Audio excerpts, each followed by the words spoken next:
let me say a word about my favorite subject, and that would be you. Even if you think that I'm exaggerating, believe me, it's true. If I had to make a list of all the reasons you got me undone, certainly I'd get into the triple digits. But let's start with one. You've got style. The way you walk into a room makes me smile. Indisputably unique and completely at home in your skin, which just pulls me in.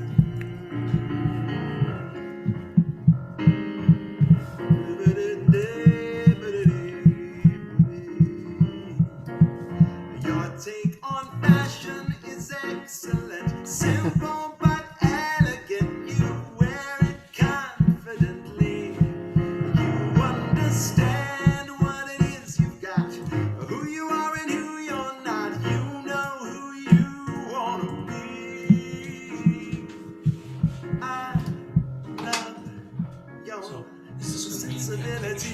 You got the best sensibility. I can't get enough of what you do to me. Really do love your sensibility.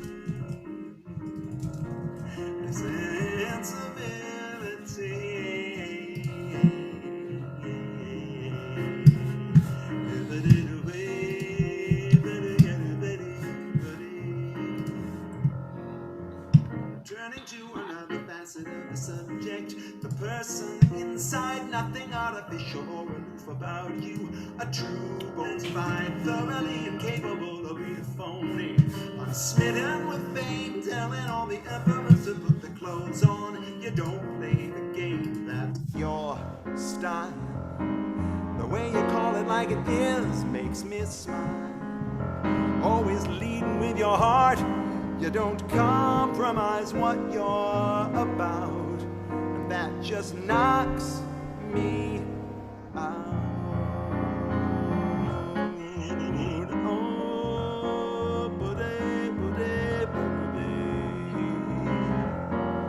You don't chase trends, you don't imitate. Girl, you anticipate. Still to thyself you stay true.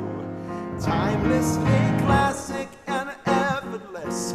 You kill me in a plain black dress. Promise you'll always be you. You're bracing like an autumn wind. Funny and feminine, whip smart and nobody's fool. Straight up and smooth with the slightest kick. You hit me like a ton of bricks. I'm caught in your warm kind of cool.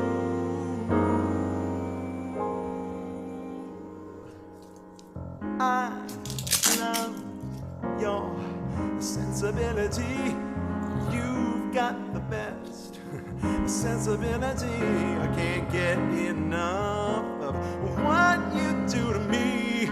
I really do love your sensibility.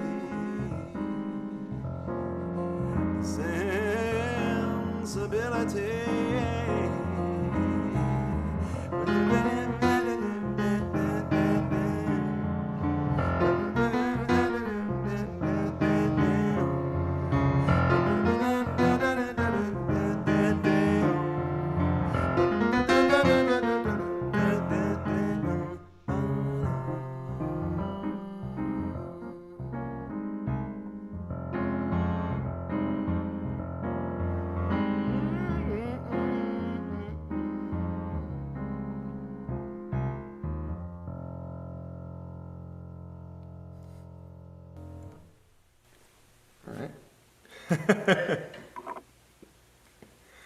Beautiful.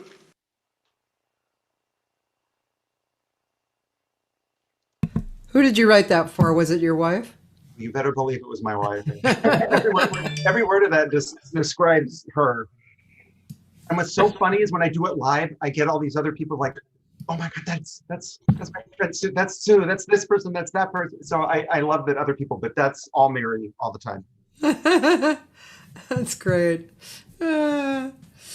Well, ladies and gentlemen, my guest today, Bill Cantos. Hello. So glad to be here. Thank you, Cathy, for doing this and for inviting me to be here. This is really, really fun. And I'm glad to, just be sharing it with everybody. Thank you. And I'm really so happy to have you on. And, like I always say, there's a lot of people, even people I've worked with and hung out a lot, that I have not had a 2-hour conversation with, and it's just so much fun to get to know people in a deeper way. Oh, there are members of my family I've never had a 2-hour conversation. So this is very cool. And we'll get way more information than you. Well, I have to just tell you who's saying hi. Judy Ann Davila. Yay, Judy. Judy is a musician and singer in her own right, but she is a great friend of jazz from KSBR, Orange County, and all that. Love her. Yeah, me too. And she's a past student of mine as well. Oh, cool. Yeah. And John Prue. Oh my gosh. Hello. The gang's all here. I love this.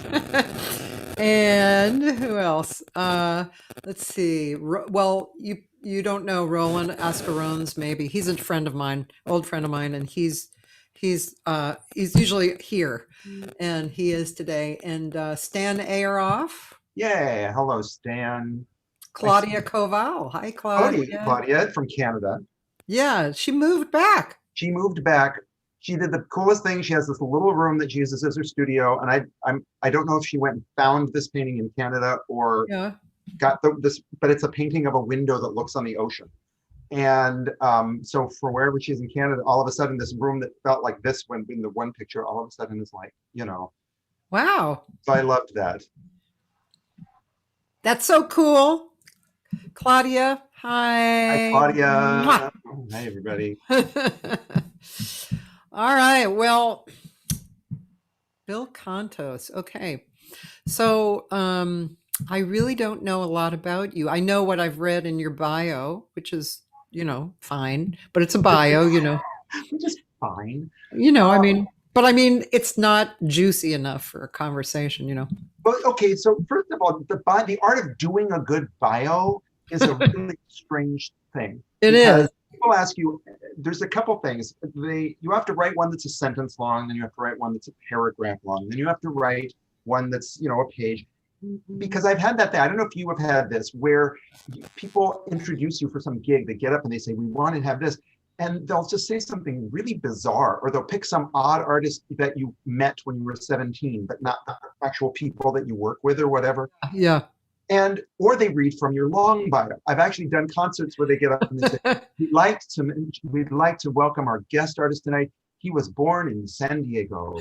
Please welcome Bill Cantos. It's like, or he went to high school at, and it's like, no, there's actually like other things I would highlight. Right. Here's one that I will never forget. This singer, who I won't mention, but maybe a lot of people don't even remember her, but she's passed away since anyway, but she definitely had an ego.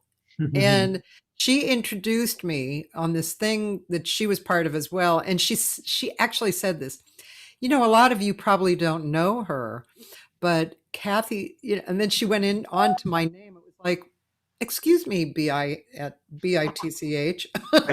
Yeah. I am well known actually to these people. So, where do you come off saying that? So that was one of my worst ones. Yeah, I know.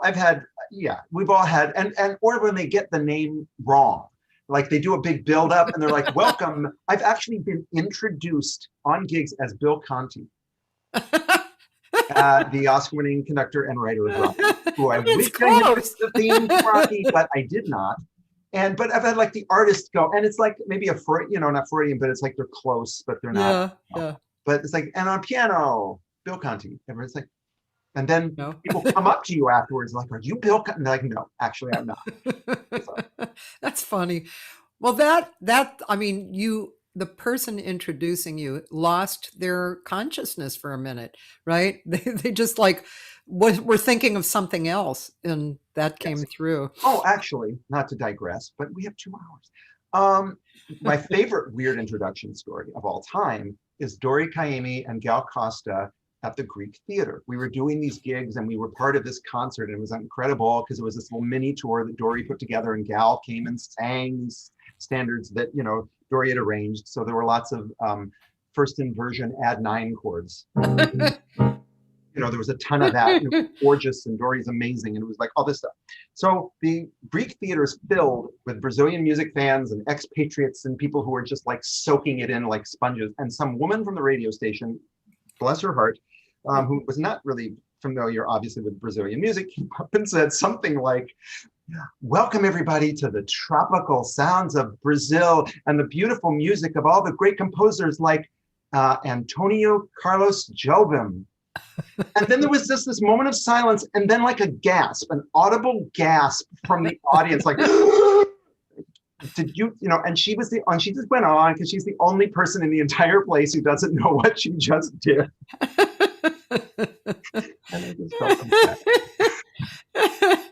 Yeah, there's some funny ones. Of course, I have to say, one time I forgot my husband's name, so you know, I have to be a little generous, you know. Oh yeah, stuff happens. So, you know, just do your homework is all. So anyway, okay. Okay, so I'm from San Diego. I was born there. Now wait a minute, I didn't even ask you that. Okay. What do you want to know? Give a specific, or just say, you know, cover the years from. It is good to know, though. Oh, by the way, Mike Campbell is here, and Doug Webb. Doug Webb. Okay, hi, Doug Webb. Doug is one of the first people I ever gigged with in LA 450 years ago at the Cafe Lido on Wednesday nights, I believe. Oh, yeah. I'm not mistaken. I mean, I remember that place. That was a great place. I was there a long time ago. Stephanie Haynes and Eric Marienthal was a child. Mm-hmm. And Tony Guerrero used to play the weekends. And so we drove, you know, like to a horrible Friday night drive. We could play for like 4.5 or 5 hours. It was a long game, but it was so much fun. Yeah. And those were the days when, you know, more gear meant you were hipper.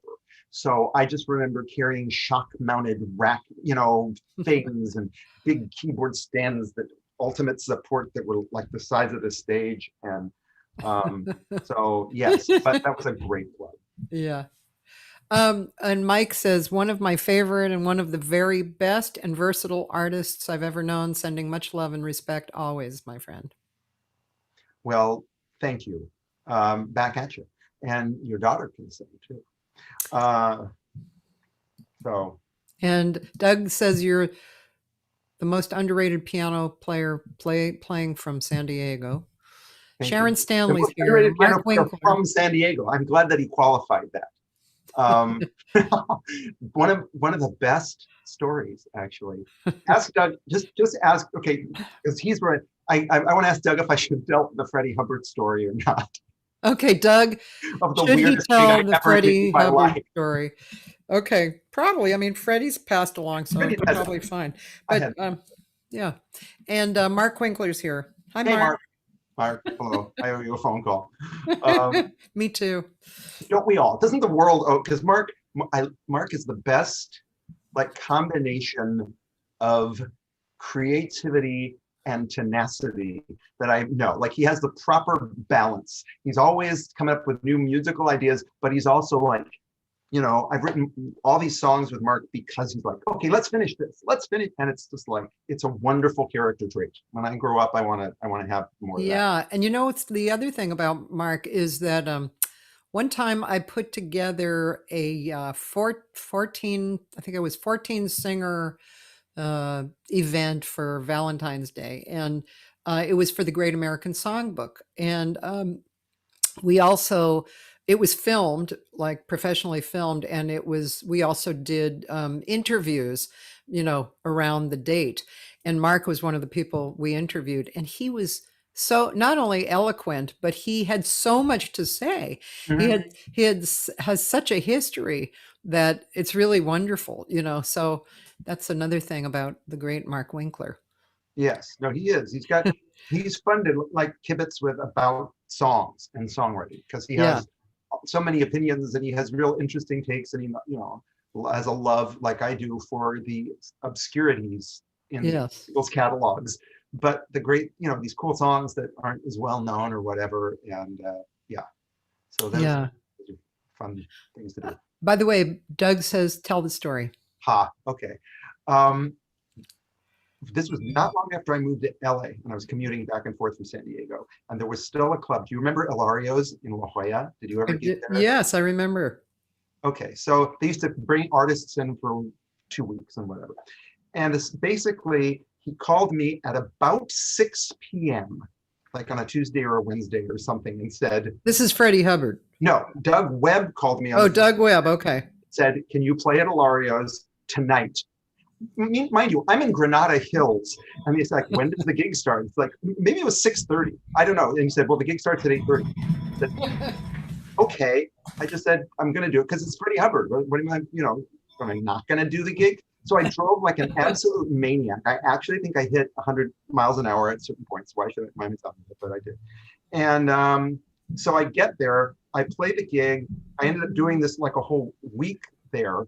But the thing was, it was the second week of the gig because he had fired the band.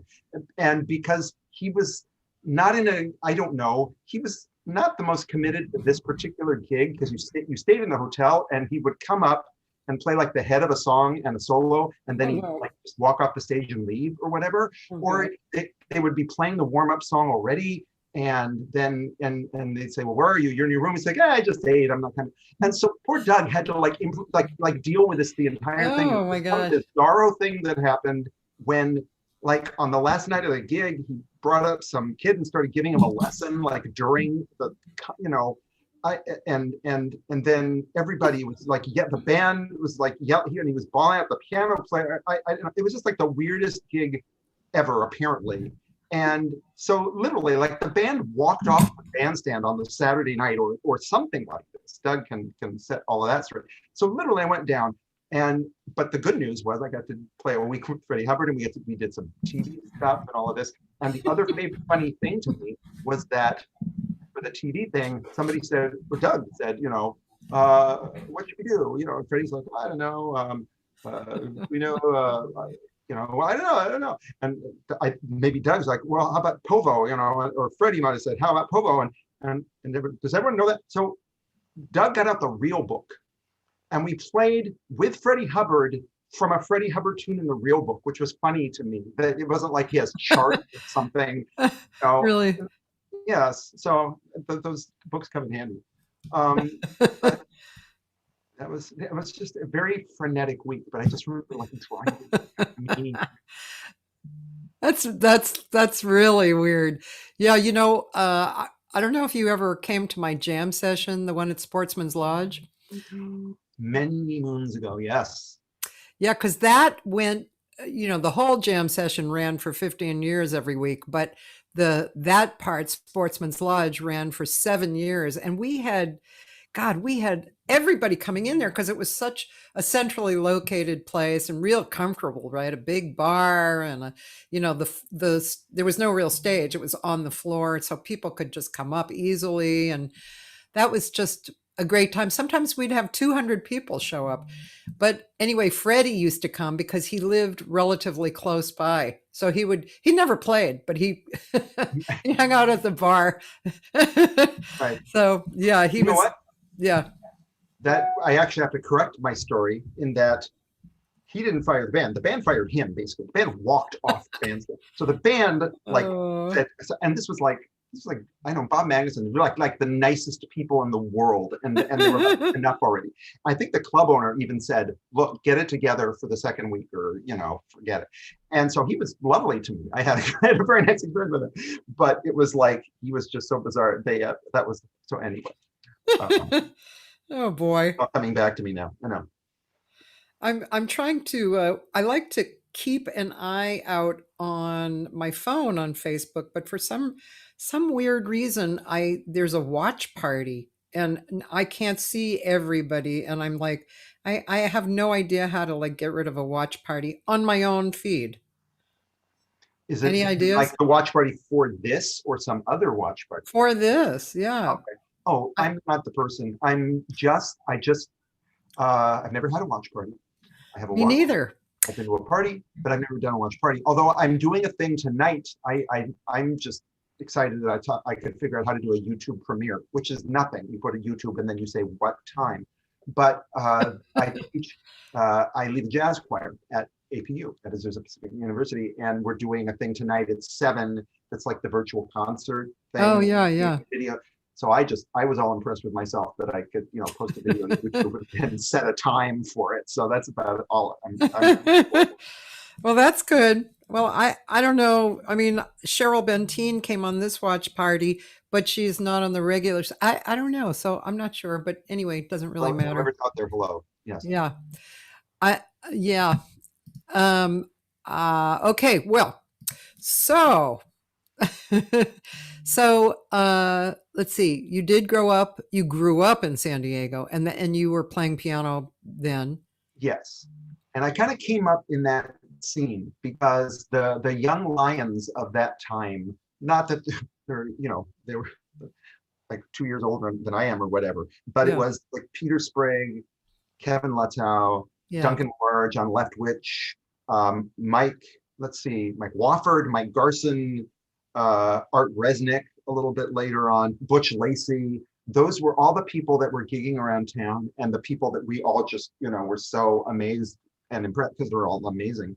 And that we would go and listen to the clubs, listen to at the clubs and want to be like. And there was a really great high school. I transferred to be in the high school, Crawford High, that had a really great big band that some wonderful players have come out of. And so my whole life was kind of a tug between music and theater.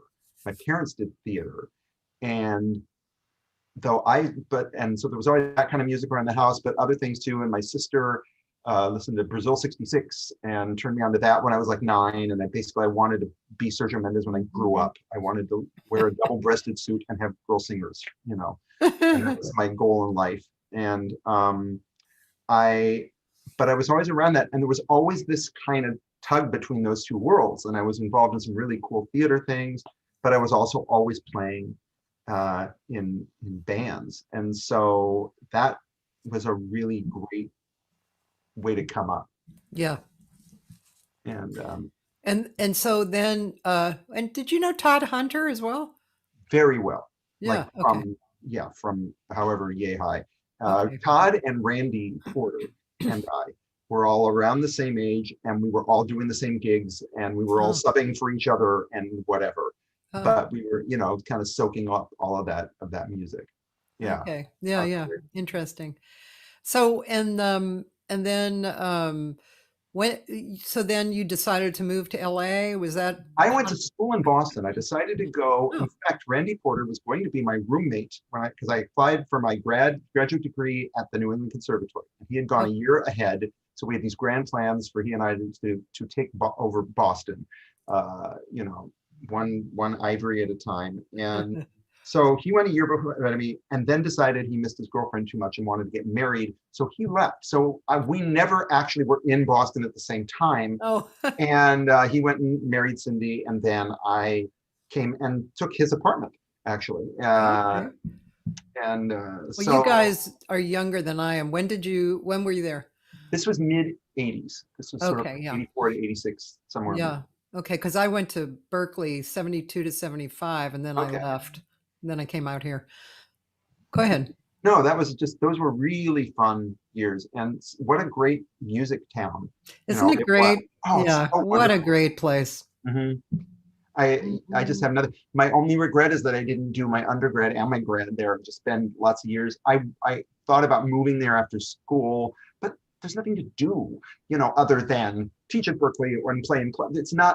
I don't know. It's like a hub that the music is amazing, but in terms of actually making a living and doing, I don't know. At the time, it didn't support enough stuff, and my world was kind of here, so I came back. Yeah. Diego for a couple of years, and then made the transition and moved up to LA. I kind of had a thing where I fell into a gig and met some really incredible, musicians who were very successful and doing, and that was kind of like, okay, well, if not now, when? And so I just sort of took the plunge, kind of late 80s, and I've been here ever since. Yeah.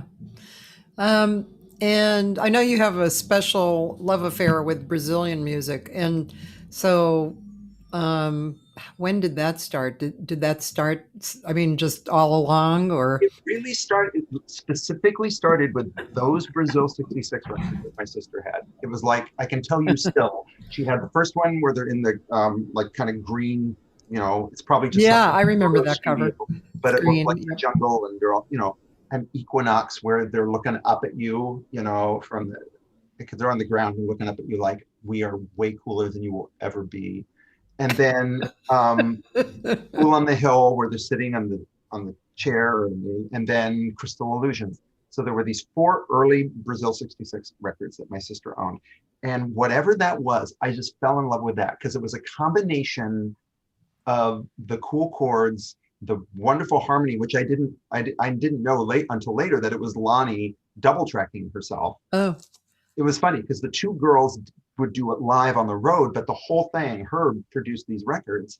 And just like he discovered the really interesting thing that happened when he would double track his trumpet, and that it gave him that sound, it was his idea for Sergio to double track Lani. And that's why it's that clean, smooth thing on all those records. And so that, and then the songs, he would rearrange standards a lot. And he's a great arranger. He's kind of underrated just as like a chord rhythm arranger. And he, you know, but those theater songs were songs I knew because my mom sang them. But my mom, you know, and so I knew the song, but I knew the cool chord, and there was just something about the combination of all of it that got me. And so I was the weirdo nerd that would, on listening day at junior high, like, oh, you can use the phonograph and you can play, you know, somebody would have Led Zeppelin and I literally would have like Antonio Carlos Jobim Wave. That would be the record I brought to tell the kids I am such a nerd. And so, but that just kind of got me from early on. Good. I like when people call themselves nerds because, you know, it's just, it's a warm. Look at us, you know. Let's be real. I remember one time when I thought, well, this is just so old. I hear people now saying it all the time that, you know, like, oh, he's a character, and then thinking, what am I talking about? Everybody's a character, you know. Yeah. Oh my God. Especially in music, you know, like who isn't a character? I know. You know what I love? That's why I love, was it the I'm Hip, the Dave Frischberg song? Because these are our people. They're just like, you know, it's a very interesting world, and everybody is a character. It feels like so many people, either the performers or the audience, all stepped out of some really odd, you know, Robert Altman movie or something that is just like stream of consciousness. Right. Hey, Pat Kelly. Hi, Kelly. Hi, Monica. Let's listen to something, and then I can actually get a banana because, you know, my morning, I normally eat breakfast before this, but I'm not even, okay. Yeah, like, because for those of you who just came in, who weren't at the beginning of our conversation before we got on, I just had one of those, you know, I'm still redoing my kitchen and the plumbing is, oh gosh. Anyway, so that's why I didn't eat breakfast. But so I'm going to find something and then just get some breakfast. But let's see. So there's so much probably to get from you. Mm-hmm. So you're going to help me, right? Okay, I will. You could, I mean, Drown in My Own Tears is fun. All This Love is cool. All This Love is the El DeBarge song that I did a version of. The records. That's really, I don't know. I loved doing that, and I love covering other people's stuff too. Hi, it's Stacy. Whoop, Stacy. My friend's Stacey Abrams. Stacy's still asking I just did a duo album with Stacey Abrams. It's really nice. Pick it up. Oh, cool. Well, maybe we can hear a little bit of that. No, we can't. No, we can't. No. Oh, because right. It just came out. I'm just being goofy. Oh, that's Stacy. Oh, right. Boy, yeah. Sorry. Right. That went right over my head. That went right over my head. It's because I haven't had breakfast yet. Okay, so used to worry about. That's right. I'm going to play it, and then I'm just getting a banana, and I'll be right back. Right.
would sing the song. You had the answer. You told me to take this chance and learn the ways of love. So much love inside. All that I have, I give my all to you. All this love is waiting for you, baby. I tell you all my love is waiting for you.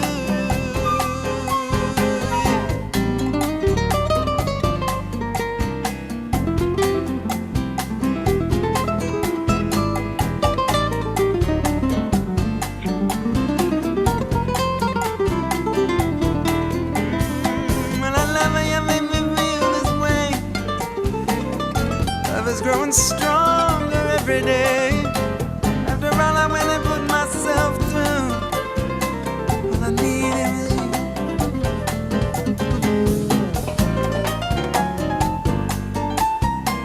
Baby.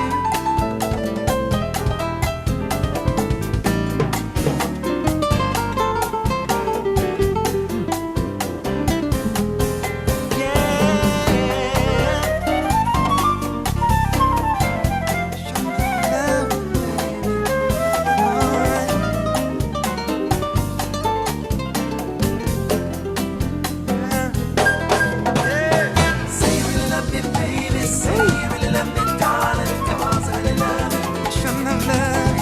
Yeah. Say you really love me, baby. Say you really love me, darling. Come on, say you really love you. Oh, say you really love me, baby. Say you really love me, darling. I love you, baby. Yeah, yeah, yeah, yeah, yeah. Say you really love me, baby. Say you really love me, darling. Come on, say you really love you. Say you really love you, really love you, really love you. Say you really love me, baby. 'Cause I really love you, really love you. Say you really love me, baby. 'Cause I really love you. Oh, say you really love me, baby.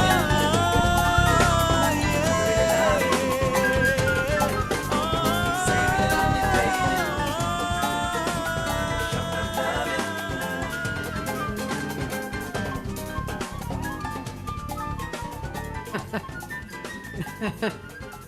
I bet you played that for a while. Oh yeah, because that was a song I used to do in the clubs. Because it's El DeBarge is one of the most underrated writers, you know, like pop R&B stuff, and so. But certain songs you discover, I don't know, they work live, and also they work without rehearsal. There are just certain songs that you're always finding yourself on a gig with people you didn't work with or you haven't gotten a chance to rehearse. You do that. And so with covers, it's funny. There are certain songs I just know they're going to work. You know what I mean? And I love doing it, but I also know here's the chart. It's like this. It's going to be cool. And that was one of those. And so I did it for years before I recorded it, but it's just a fun one. Yeah, I remember that song. So,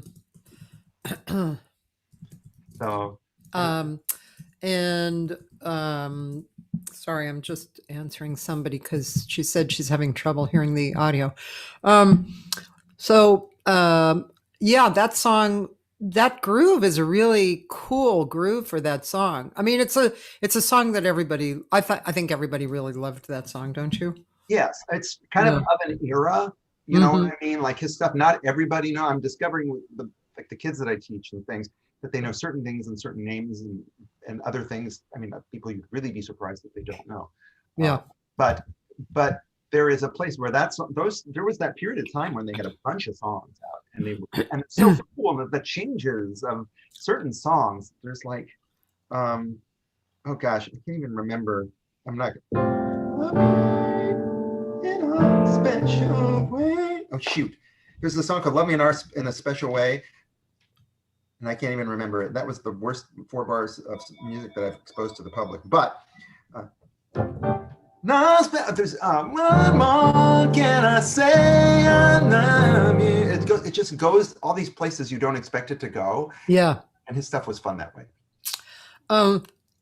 So Pat, was Pat the guitar player on that? On that particular song, I don't think so. I think that was Ramon Stagnato, but maybe because Pat played on several other songs on that record. He played on the title song, Movie in the Night Sky. That's what he said. He said, play music in the night sky. Oh, And then he said movie.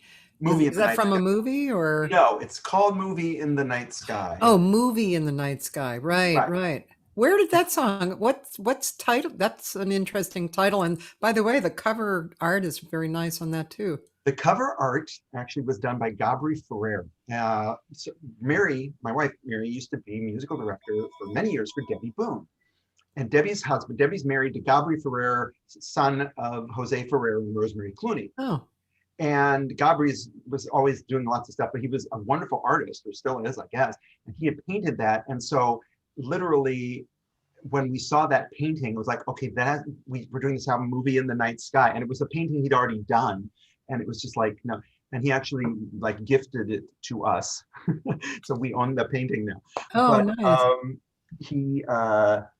The song came out of a dream I actually had as a child. It was a recurring dream that I had over years, that essentially I would get up in the middle of the night and go to the window, and there was a movie. There was like a movie in the sky, and it was like God put this thing there. The rest of the world was just completely asleep, and it was just for me. And it was like this intense dream, and I would wake up from that dream feeling like amazing. And so without getting that, going in my therapy session, I had this as a child, and then years later I came back to it, and it was almost saying, well, God, wow, where you are now in the reality of life and the way things happen or don't happen or do this or that and roads that you take. And how does that connect to this sense of innocence? My first draft of that song was like deep regret or something, but it ended up as like an incredibly hopeful song, and it's literally painting the picture of that dream and how it applies to just like that sense of hope and things for the future. And musically, I had not heard this song I actually hadn't heard Pat Metheny. One of my favorite records of all time is First Circle. Me too. I love that. And I realized when I listened to that recently, after many years, I was like, well, that's where I got Movie in the Night Sky. Oh my Lord. It was like, that was my Pat Metheny, extended form song. Right. So yeah, Pat played beautiful stuff on that. I think First Circle had In Her Family on it. And I wrote lyrics to that song when I was in college. And actually, apparently they're some of Pat's favorite lyrics. He gave me permission to do the publishing. Oh, cool. Yeah, and I've recorded it a few times. I just called it Her Family instead of In Her Family. But right. that I know, song, that copyright thing, you have to change the title. Yeah, because you can't I can't get his publishing for all of the times that song is played. But for the vocal, with anybody doing the lyrics, then I can get the half the publishing. Right. It's pretty cool. Oh yeah, no, it's very cool. Yeah. Lyrics to a song by the Yellow Jackets called "Daddy's Gonna Miss You." Yeah. And I recorded it on an album that came out in Japan. Yeah. But I never could come up with a good title that wasn't "Daddy's Gonna Miss You." Yeah. Oh, yes, your daddy's gonna miss you, like parent that. And it's like, and there was never that thing. I don't know. I know what you're talking about. And actually I wrote lyrics for a song of theirs too, that Sonny Wilkinson recorded. Oh my God. I think I played on it. Wait, what was the song? In One Moment? Or no, Hi, let's see. Yes. No, that was our title, right? In one right. In one moment. Right. I'm the piano player on that record. Get out of there. No, that was back, because Mike Shapiro produced the record, and that was such a fun project. I got to arrange some stuff on that record. Yeah, and I love Sonny. That's too funny. I love that. That's funny. I love nice lyric. Yes. But I had no idea at all. There you go. Speaking of that, who is the band on your record? Oh, on that cut that we heard? Well, did you use different people? I've used Mike Shapiro, has been with, he's been we've been in and out of each other's lives in so many ways through the years. And yes, he is truly one of my favorite musicians in the world. And so he was on that. Jerry Watts, I believe, is the bass player. Ramon I think Ramon who? Signaro. Oh, Ramon okay. Signaro. Okay. And then probably Richie Garcia on percussion, maybe Michito Sanchez. This album is from a while ago, but And Pat Kelly. Pat Kelly and Justo Omario. Oh, okay. But Pat's on and then on other tracks, on that record, it was just like the cast of different characters. Oh, and Vinny Colaiuta played some stuff on that record, not on that song, but it was very funny because Mary and I do a lot of gigs where we played both of our music, and so there was a thing where Alex Acuna was supposed to play with us, and he calls us and he goes, "I am so sorry. I never do this. I've never done this in my life. I have double booked a gig. I cannot believe this. I am so sorry. Let me, what can I do? If I call, if Vinny Colaiuta can do the gig, will that be okay?" And I was like, yeah, that'll be okay. I mean, it's like, we love you, but yeah, that'll be okay. So Vinny came and we did some work with him. And it was right when we were recording both my record and Mary's record. And the funny part was, so we said, will you come and play as a guest? And it was really fun. But then the first thing was, I remember Mary turned to me and she said, "I get him for the same amount of songs that you get him for." So it was like, yeah. So we did 2 songs for her record and 2 songs for my record with Vinny. And let's see, just sort of the same cast of characters. Hussein was not a part of the band then. That was before I started working with Hussein, but now he's a big part of my musical world as well. I definitely want to hear Movie in the Night Sky. And then when we come back afterwards, can you tell me how you met Mary and about Mary? Because I really, I love how you just say, Mary. But I don't know Mary. Well, so, okay. Well, you'll get to know Mary. Yeah. Okay, so yes, the song Movie in the Night Sky. Okay. All tracks. I'm sure it's here on under all tracks. My name. And Movie in the Night. Come on. I might have to enough type people it in. aren't playing, right. Where's all the people playing this song? Huh, interesting. Here, let me just type. Right. Oops. Okay, I'm curious what Cantos movie trailer comes up with, because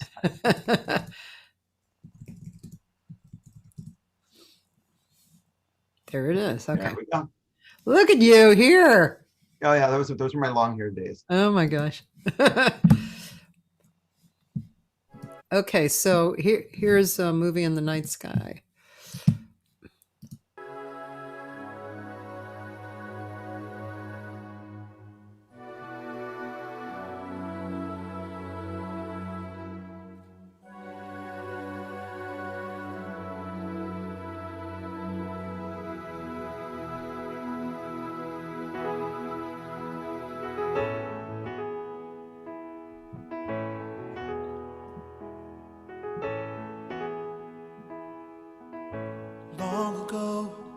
In the heart of night, while all the world is sleeping unaware, I am a child, see me lying there, as if a hand had stirred me with a sudden shake. I come awake and hear it beyond my bedroom window. There's something calling me to come outside. There's something in the night sky, and it stirs me so. My slippers glide across the kitchen floor. No time to lose, hurry out the door. Flannel pajamas and a grin from ear to ear. No trace of fear around me. Alone but far from lonely. My quest is only to discover why I'm called to the night sky. Sitting on the back stairs, looking at the dark. A velvet curtain held in place by 500,000 stars. What waits behind it I can't say. but this longing is so fascinating. So I just keep waiting.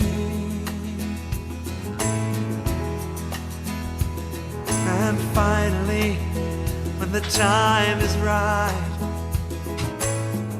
I hear an orchestra and then I see across the sky, for no one else but me, a square of shining light upon the indigo. See it glow and listen, it hits my soul like thunder, alive with wonder as it fills my eyes. A movie in the night sky.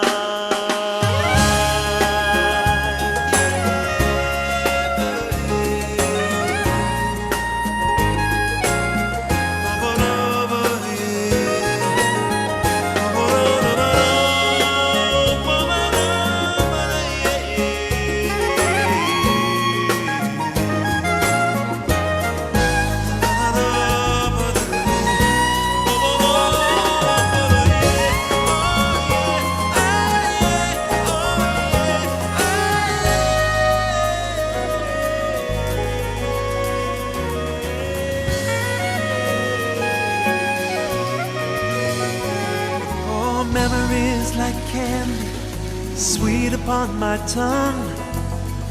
Do I remember how it felt to feel so young, so self-assured and unafraid?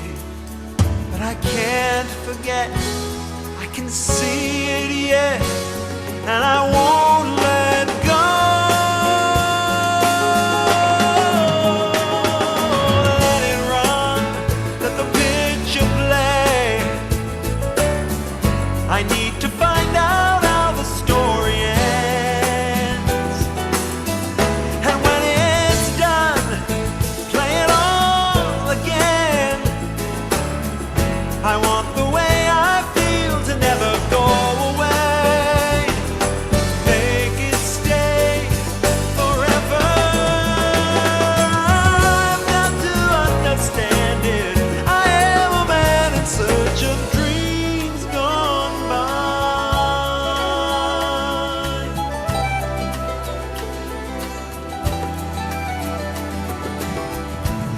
And I know somewhere that it's still out there, and it can't be gone.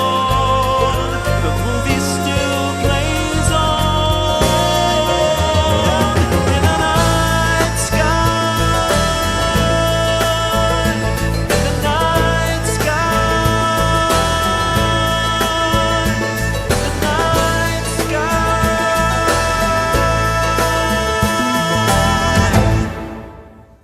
Yo. Wow, that's quite a production. Yeah, that was Very the big nice. production number of the album. And I haven't heard that in forever. When did you do this? This is like 2000 actually. This particular Oh my record. gosh. I know it's an older. Yeah, that's a but- long time. And it's like I'm thinking, oh my God, we had to play mandolin, we had to play all these things. Sorry, let me the YouTube kept going there. Okay. Sorry. Technical stuff. What I'm sorry, I missed what you had said. No, I was just like enjoying like the track and the song. It's so funny when it's so far removed, you just hear it totally differently. When you first do an album, all you sit there and is like, you know, the bass level or whatever, or you know, like something like all these things, and then you just come back to it and it just feels different. And you think, well, that was cool, that was fun, and I was just thinking like all the stuff Pat played was pretty cool. But everybody, you know who you're. I had to look at one of my records to remember the name of the writer because my mind is a sieve right now. But as I think a lot of people's are. But Bill Gables, your singing reminds me of Bill Gables. oh wow, There's a similar tone. he's a nice. I like Bill.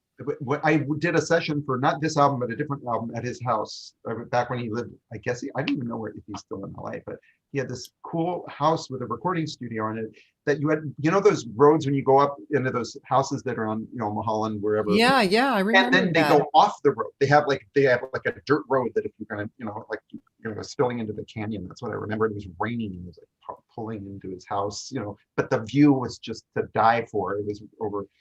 So, and he's a cool writer and performer. He's written so much. I actually took one of his old songs and recorded it on my jazz chamber record because I was familiar with his songs, years and years ago. And I probably could have picked another one, but I really always liked it. It was High Trapeze. And it's just ba ba da da. There's this kind of underlying rhythm. Yes. Da da da da do da da da da da perfectly high. It's just really cool. Oh yeah. Yeah. Anyway, so I think everybody, it's like drinking from the same well. I think a lot of his influences were the same as my influence. So yes. Todd Hunter's here. Hi, Todd. Hey, Todd. Jennifer Wheeler. Luckily, I got to hear and see Bill Cantos at Campus Jacks a few times during this crazy time. Yes, I know that's been a lifeline for me. Is having some place like that to perform. It's about the only thing I've done, but it's been really, really fun. Yeah. Let's see what else. That song is now in my phone, part of my music collection. Oh. Yeah. And I know Karen says your compositions really reach out. Well, I love it. Well, that one especially because it's it's like such a specific story. It's like never. I only have a couple of songs that are like actually involved with dreams. The song's about a dream. And there's another song on that record, this ancient record, that I actually dreamt the chorus. Have you ever had a thing where you actually dreamt something and then remembered it? Well, not a song. I've dreamt other things and remembered it, but no. But I actually remembered the melody of a chorus and a bunch of the lyrics. Yeah. This idea, it's a song called "Sweet and Lovely" that I turned into a tribute to Ella Fitzgerald, and I did part of Lady Be Good on the record. But it was funny because I literally woke up and I remembered enough of it to kind of write it down, and ended up using it. And that happened to me once or twice other times, and it turned out the song sucked. Right when you wake up, you think this is the most amazing thing I've ever heard in my life, and you write it down. And so one time it worked, and the other time it was like I came back to it later. It was like, wow, this sucked, and it was so much better in a dream. But so anyway, gosh, yes. Oh, I was going to tell you about Mary. Oh yes. So yes, for those of you, I know a lot of the people that they know us and they know my wife, but my wife is Mary Falcone. That's her professional name. And she's a pianist. And so we met. She's a pianist. She's a composer. She is a producer herself. She, writes. She loves film scoring and has worked on different projects as a scorer. And she toured. She did a lot of pop touring. She toured with Amy Grant and Donna Summer. And she was MD for Deniece Williams. And then I was kind of like second keyboard. And Debby Boone and different people. So we met because at the time, this is not long after I moved to LA, I was writing songs with Ricky Lawson, the drummer from Yellow Jackets, actually. Yeah. Thing. Great guy, and unfortunately left us too soon. And but we had gotten together and we just started. He had heard the version I did of Daddy's Gonna Miss You. And so he called me and said, do you want to write? And we just started kind of pounding out songs. And then we decided to do a band, and we did one gig. The band was called Paradise Found. And we did one gig at my place, and it got all this thing and this whole production and whatever. And Kiki Ebsen was supposed to play second keyboards and then had a gig with Patty Austin or something and couldn't do it. So I at the time was playing with Perry, the Perry sisters. Oh. And so Sharon Perry was best friends with Mary, and they had worked on things. And Mary had just gotten off the road with Amy Grant at this point. They had done that baby tour, whatever. And so and we had heard each other play, but we'd never met. So our worlds were kind of like this. She had come to some Perry gig, and we had some friends. I played at the wedding. No, she played at the wedding, and I played at the reception for the same friends, but we still never met. And so literally when Kiki couldn't do this gig, I called Sharon. I said, give me this girl's number. We need a second keyboard player. And so Mary always says that was the most expensive gig that I ever did, because that was I hired her, that Ricky went on the road or something after that. And the band never performed again.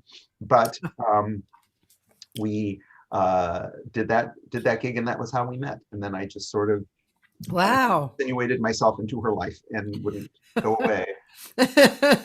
And finally she said, okay, all right, you nerd. Right. Yeah. And she was always cool. So it was sort of like, the guy that gets the cool kid in school or something. And is she a writer and recording artist also? Yes. And she's done several albums of instrumental stuff. I've heard the stuff. I'm trying to think of what would be a cool one to play. Because I could also do a song that we've written together. But actually, I should just have you do one of those ones. Oh, I should do. I think JoJo's Call is the one that Vinny plays on. I can't remember.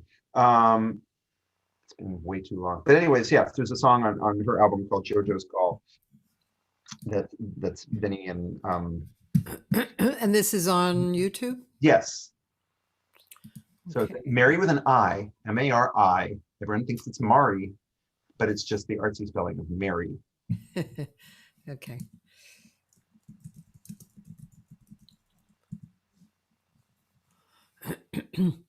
Hey, yes, look. and we do this. Yes, so you can see the forehand. We do this thing where we both play, and that's what everybody loves. Everybody loves the dueling pianos thing. You could play that. It's a minute long if you want to play that. This one or this one? So do the one, because that's just a quickie. This one? Yes. That was at the Festival of Arts a couple of years ago.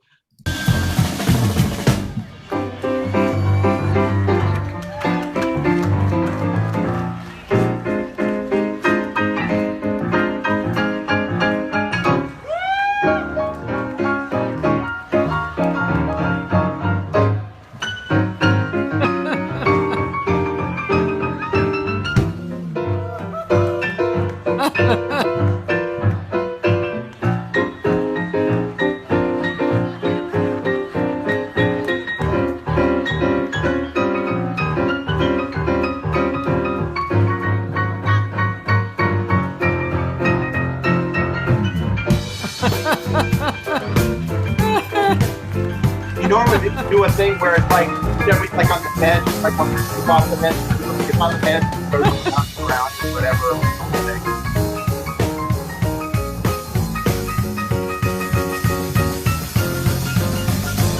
All right, guys.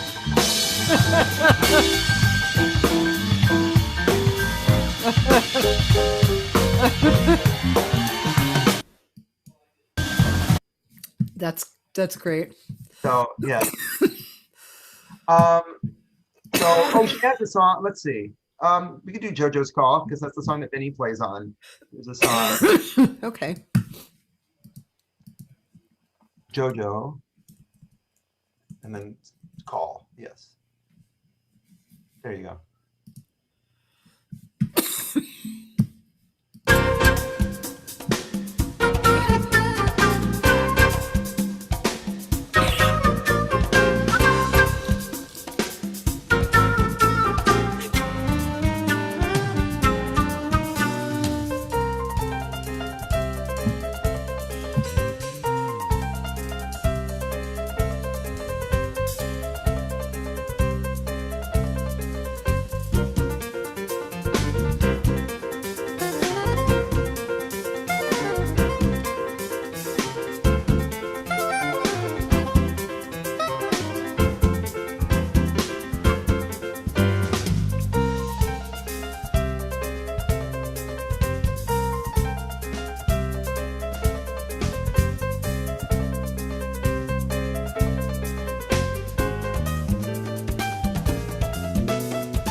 So there's that.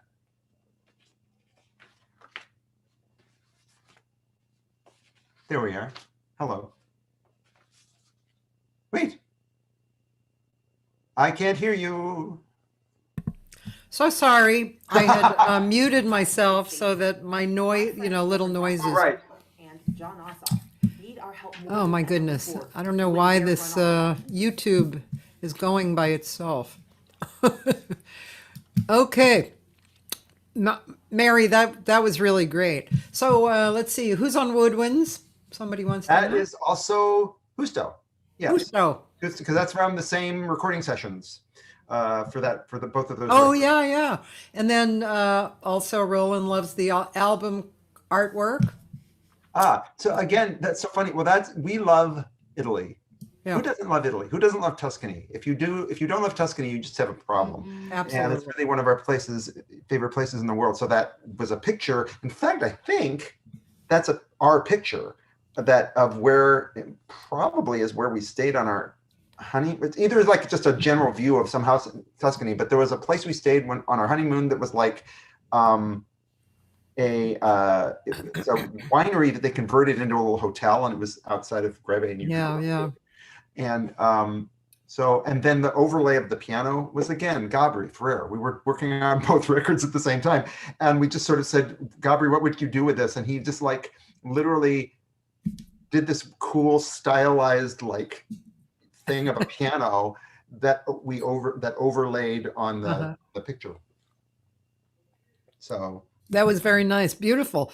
Not really nice song. And I was thinking, there's kind of a handful of women pianists in town who, play great. And Kiki is one you mentioned, and Karen Hammock has been a longtime favorite of mine. And she just came out with a brand new record called "Oh Beautiful Day," which is really beautiful. Wow, it's really great. I mean, she literally just came out with it this week. You should check it out. It's really good. She's such a fantastic player. Yeah. So I never realized until I married a piano player what female musicians and piano players in general the little things that they have to go through. And kind of Terry Lynn Carrington years ago, I think, given an interview that just said you prove yourself every day, which just seems so stupid if you're Terry Lynn Carrington. But I see this with Mary, and I see how the funny story that I always tell, because Mary and I write together, Movie in the Night Sky, she was the co-writer on that song. And literally when we say we're talking to somebody and we say, we write, we both are writers and we collaborate, they usually turn to Mary and say, do you write the lyrics? Because for some bizarre reason, lyrics are more girly than music. And it's like, no, we both write both. Just, it's like music, lyric. And so there are lots of little things like that I see, female musicians have to deal with, but there's so many great ones out there. And I think it's less than there used to be, but people have odd preconceptions. Yeah, it is odd. I wanted to also mention just something that I personally notice, and sometimes people don't do it long enough, but I realized years ago from listening over and over again to great instrumentalists that when you get a good comp going, like a good vamp or something, that you should have it for a while. Like the one on your song at the end, for instance, it went on for a while, and probably a while after you faded, because that's what it usually does. And that's such a great tool. And I wonder why more people don't do that or don't know about that. And within songs, I mean, I think that's really, it builds something magical, and it builds dynamics, right? Yes. It's funny because there's a specific thing where a radio station won't play a song that's like 6 minutes long. I was too dumb to even think about that when I made the record, and it still got played. And maybe jazz radio is not as glued to that, but literally there's a lot of stuff where it's better if you make it like 4.5. And that's part of the reason. To me, like when I make and Mary was cool for me because she came from a pop mentality, and she came from this real sense of, you know, like arrangements that are that way, and like a pop record, and with Donna and all this people, it was a real thing of like, how do you make it concise? You don't want it to just be like going on. Yeah. But at the same time, you're right. There's something magical that happens if you have the chance to build it. Because to me, with my students, I'm always telling them, this ad lib section isn't just, oh, sing some stuff. You're taking us on a journey through the song, through the ad lib section, through your improv, whatever. And even if it's just singing licks, you're doing this thing, you're creating a curve. So that's like with that thing, it kind of grew, and then it went into double time and whatever. Because that way, if it were just the same thing for a really long time, you kind of lose everybody. But it's fun to develop. I mean, live, that's what's so great about live, is all of a sudden you find yourself going places you hadn't gone, right? Yeah. You obviously, you know, would have had the same thing. And I feel like not every song on the album needs to do that. But for me, right. a couple of places Yeah. Yeah. allow it to have that space, and then have other ones that are more concise. Yeah. I remember, well, first of all, when I, you know, because I'm more of a musician type of singer. So when I'm singing in the band, like either improvising or singing in an area that I can stretch out, I like to repeat, you know, like rhythmic things and little licks over and over again until it feels like it should be released. And the musicians respond so well to that. It's like, oh boy, she's playing, cool, you know. So that's a really fun feeling. And also my first husband told me, this was kind of when I was working at $2 bills. Okay. And, you know, so I worked there for several years, every week. And that was a chance for me to develop a lot of different lessons and stuff for myself. So, yeah, it was there that he told me, when you get to the vamp at the end, keep going. Cause that's when the musicians are having fun. They just dropped all their like, having to pay attention to the music, and they're just going, right. You know, and which was great advice, you know, cause you find fun there. Oh, you find amazing things. And it's so, those are my favorite moments of doing live stuff, where you can actually sort of get into this thing, and you have this, I don't know, that you get a carpet underneath you, but everybody's listening and responding. And even if it's not like just a, like a, you know, jazz gig, where you still have this thing with these tunes where you can build into the arrangement, you know, a certain kind of way, or just that like an end vamp or something that just allows you to have some fun with it. And whether or not you're going out here or you're just kind of like doing some things, you still have that possibility of finding something you didn't find before. And a lot of times you're like, oh my God, I got to do that again. You know, that was, and I agree. And you got to leave it open for that, but there's like a certain thing where everybody's got to be paying attention. Yeah. Well, it's like that Japanese idea of the gardens in the back, you know. Mm-hmm.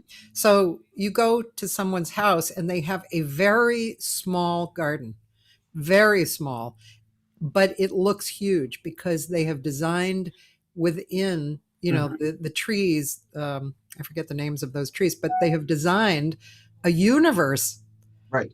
And it's an art form. Bonsai trees, you mean? Or... The bonsai, yeah. Yes. And so, and I think that's part of why the Japanese culture is big on jazz, because they can really understand that there is form and freedom within the form. So that's I've always thought that since I've been going to Japan, you know. Yeah.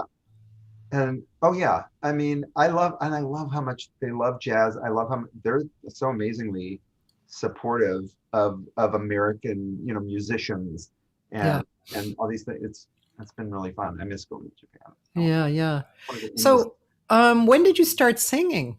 When did I start singing? I started kind of early on. My mom was a singer. I always liked singing, but I was never primarily a singer. Yeah. But I was always kind of chiming in, and I had, you know, there were just different things along the way. I had a piano teacher at some point who was telling me, you know, for the purposes of playing, that I wasn't necessarily working well on my phrasing. It was kind of just sort of rambling. And he told me to do things where I would sing along with the piano as an exercise. Yeah. And that really became, but I'd already heard, Milton sing with records, and I'd heard George Benson or whoever, and other people scatting along. And so that was how I started doing it myself and just really enjoying that. And I had a teacher who actually, really Kevin Letzow was really the teacher that turned me on. She's honestly, besides being a great singer, she's one of the best vocal teachers I ever worked with. Yeah. And she was the one I was always trying really hard to sing higher, and I was working too hard and I was sounding, kind of unpleasant and cracking. And she was the one who kind of turned me on to a concept that I still use and that I teach under my students, which is this thing where this is all relaxed, this is resonance, this is relaxed, this is supported, but not, and all of a sudden I was singing like a fifth higher than I used to be able to. And it just sort of became a thing that I really, I don't know, I just loved doing it. And then I got this sort of reputation for being like that guy, like if you couldn't get the guy from the Pat Metheny band who sang along with the record, like Bromberg and some other people had me come in specifically to do that kind of, whatever, like along with the melody. Yeah. And it's just, I don't know, it's a very satisfying thing to sing because it's so physical. This is physical, but this is like your actual body mechanism, and there's just something very fun about it and immediate. Yeah. I was on, my guest yesterday was Darlene Coldenhoven. Yeah. And we heard especially this one cut called Emmanuel. It had no lyrics, and it was the range that she used was, it was the Darlene range, it was just crazy. Because not only does she have a range, she has real beauty everywhere, even on the highest note. It's really beautiful. And she was talking about that particular song, how she has seen the effects of that song, where people literally just all of a sudden start weeping. Wow. And because the voice is there's nothing more basic than the voice, and everybody has one, and it's, connected to our soul and our body. And so the voice really is it's a special instrument, especially if you use it well, right? It is. And God puts something in music that it's not like it's not in other art forms or something. People are going, art's cool, dance is cool. Of course, all these things are amazing expressions, but there's something interesting about the way, like, the music has a particular thing that really is just like of communication and and it just like accomplishes something. There's like a thing where it literally, back in the Old Testament, they talk about like warriors would go out, but the worshipers actually went in front of the warriors, and they were like singing songs and praising God and doing all these things. And it, like, they would say the whole idea was that it broke open stuff on a spiritual level that allowed, like, I don't know, they allowed other things to happen. And it's such an interesting thing. And I feel like even in a secular setting, we get to see music have an effect on people, and people be affected by something that you're doing on this totally non-communicatable level. And it's fascinating. And it's actually, to me, it's like a privilege of what we get to do, that we get to, kind of see that happen and hopefully impart something, worth imparting. Well, me too. And that's why in my teaching, I lean towards the spiritual, and just because music is not, it's not this stuff, Right. It's in some other universe, and so to get familiar with how that universe feels and how to get there, is important, because how many times have you listened to something that you were supposed to listen to, you put it on the very first note, you knew whether it was good or not. Right. Just one note. Mm-hmm. Why? Because that artist opened the door immediately and was in the magic room immediately. Yeah. He didn't need, 5 notes to get warmed up. Right. It wasn't that. It was like that, that's like all the classic stuff, the Miles stuff, and just everything classic that you ever loved is like that. Yeah. Right. I remember that Take 6. I literally remember where I was standing when I put the record on. Did you say Take 6? Yes. I literally remember standing in the room and hearing, because I'd heard about them, and I went out and got the record and just like weeping, like literally like the intro was probably not done. And I just was like, just had me, you know what I mean? And so there's something amazing. I happen to remember where I was too when I first heard them. I was driving to, I had the gig from hell, the Ritz in Laguna. Oh, okay. Which was, like the guy in charge of us was like a Nazi. And and Armando Campion, of all people, was on the gig, because, Armando and people who act like Nazis, that just never got along. I mean, right. I've had such funny gigs with Armando. In fact, one gig I had with him, I recorded, and you could hear when I wasn't singing, I was laughing.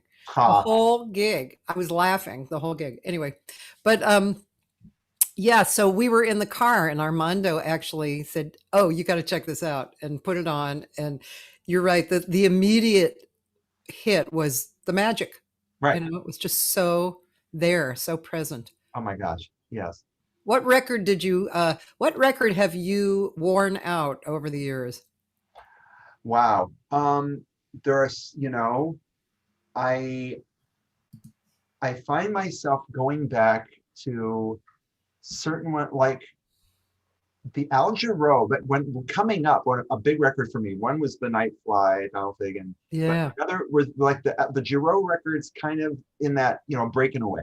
Yeah. That combination of really well executed pop music with the jazz that had the heart of the jazz. And it took that time. That's a really great example where songs were just pop songs, boom, boom, boom. And then he does Blue on All Turk, and he just does his thing, takes his time.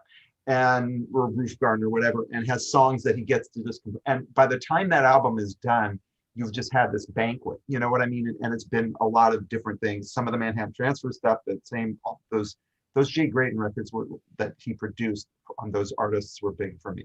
So Extensions for Manhattan Transfer, and then Mecca for Moderns. And then Bill Evans was huge. Chick growing up, was huge. And then, but I'm trying to think of other ones of Earth, Wind and Fire records that kind of wore out. I still remember, like as a kid, I probably literally wore out like The Emotions, that record that had Best of My Love on it. Probably because also the record player I had was horrible, so it probably wore out the record faster than another turntable would have. But I think I do remember actually like the grooves were kind of like not good after that. And then some certain gospel records. There was a guy named Keith Green who was a singer-songwriter who left us way too soon again. And I truly wore out his stuff back in the day. It's funny because I'm kind of trying to rediscover in the pace of life. I'm trying to rediscover my kind of the way I used to listen to records like that. You know what I mean? Because you used to sit down and listen to a record. We used to just really just like boom, and it was the focus of your attention. Yes, I know what you mean. I dated a guy before I dated my second husband. I dated a bass player, and we literally used to turn out the lights, lay down on the floor, not doing anything, just both in our own separate spot, basically next to each other, but and put on like Stevie Wonder records, and you marveled at everything. It was so great to not be distracted by anything else, just listen. And records like that, like Stevie Wonder or Nightfly or whatever, they were so rich. There was, like you say, a banquet of stuff. You made me think about the one record that I definitely wore out was "What's Going On" by Marvin Gaye. that record, was unique also because the songs never really stopped and put 30 seconds of silence in between. They actually went into the next song, and and that was kind of what you're talking about. There were forms to the song, real forms and arrangements, but within it there was freedom of something. There was freedom of playing, or it didn't feel like it was, stuck. Yeah. Oh yeah. And there's just like, it's cool to me going back to see how like the records of especially the 70s, like in the 70s, Return to Forever or whoever, Herbie, but there were all these people that were putting out records, Jean-Luc Ponty or somebody, that would be jazz records, but they would chart on the pop charts. They would be there, or like the kind of soul jazz, like Phyllis Hyman or somebody, or Karn. What there was like all this like strings of music underneath things. They weren't just pop, but they were like pop with jazz, or they were full on jazz. They're like Return to Forever, just doing its thing. Yeah. Not like making a pop record at all, but it was just kind of put out there, and people were responding to it on a level that wasn't necessarily segmented, and it was reaching audiences in a different kind of way. Almost. Yeah. And it was when I look back and kind of go back to some of that music, it's really interesting because it's so eclectic and it's so rich, and there is so much going on there. And we used to just like eat this up, my friends and I would like sit there and, have you heard this? Have you heard that? And you'd go out and you'd, be constantly checking out new things. And it got your full attention. So. Yeah, that was a great period, the 70s. Yeah, I was in Boston at school at Berkeley. Mm-hmm. And yeah, I always talk about it, but it's true. It was so incredibly rich. There was Motown, there was Woodstock, there was Miles and Chick and Pat and Weather Report and Bob Moses. And, it was just... I loved Bob Moses. Hey, Bob's going to be on here. No, tell him he won't remember me, but I went to New England Conservatory and he taught, and we did, and I hired him for a gig at the Willow Jazz Club, and came and played my gig, and but my favorite Bob Moses quote during a class or something, he just goes, my favorite thing when I'm driving in the car is just to find those places where you're getting the two radio stations at the same time, and I just leave it there and I just listen to it. So that's what I think. That's funny. I just love that. That's what when I think of Bob Moses. I called him to get back in touch with him, and also I had written. Did I write? No, I didn't. No, I didn't write words. But I recorded "Embraceable Jew." I don't know if you ever heard that, but no. He did this. He did. I think it was. I'm going to ask him. He's on next Tuesday, by the way. But it was probably a solo, right? Mm-hmm. To "Embraceable You," and how they did it, and they did it live. I thought, I wonder if they each recorded their part and then he edited it. No, so it was like each instrument would have like 4 notes or something. Bop. Ba-da, da, ba-da, da, da, da, that kind of thing. Right. They did the whole song like that.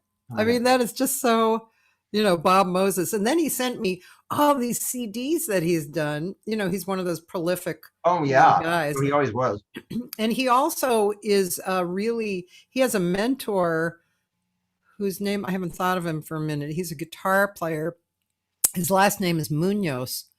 And he's from South America, and his mother was like a highly spiritual leader, and this guy is he's played with a lot of big people, and he's probably a little older than me maybe, and his music, he can go to like a chick, one of those wild chick things to that, and then he can get he can go to a song that's real soft and has lots of space.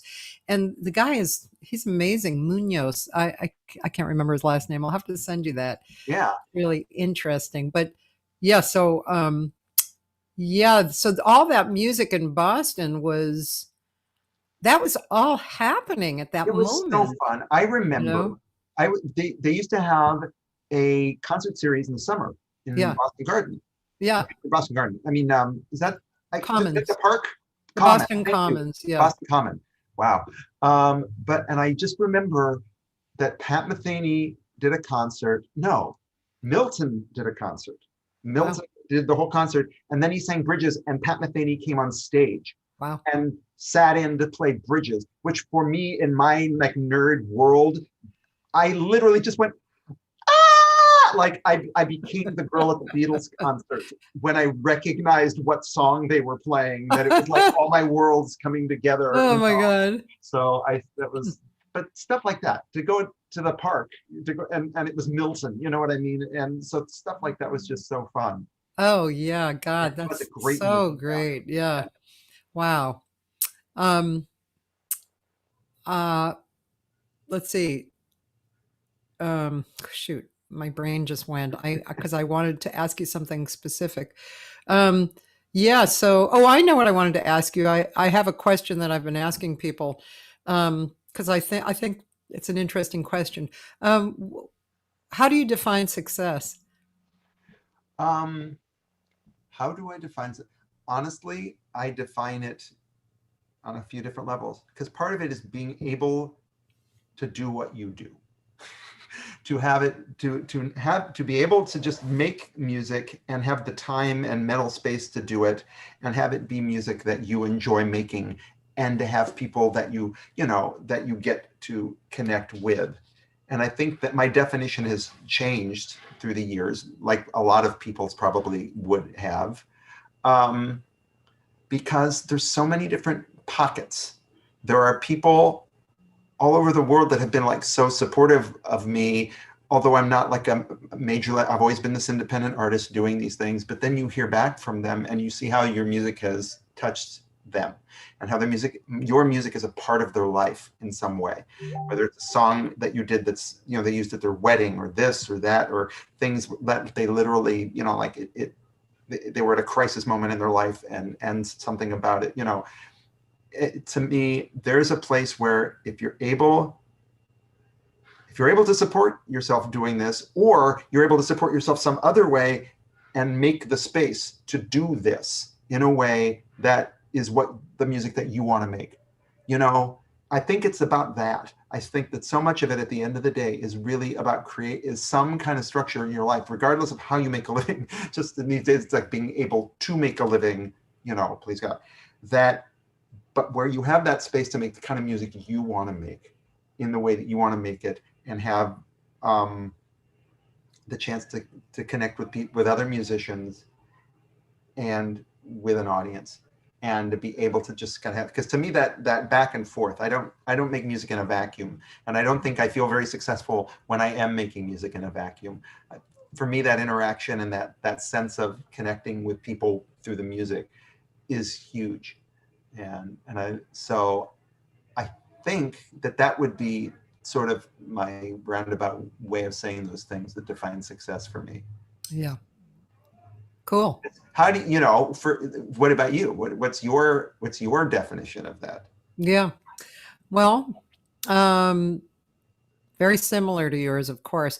I think I'm happiest when I'm creating something that I feel is good, in all the various ways, like I'm even just writing a song.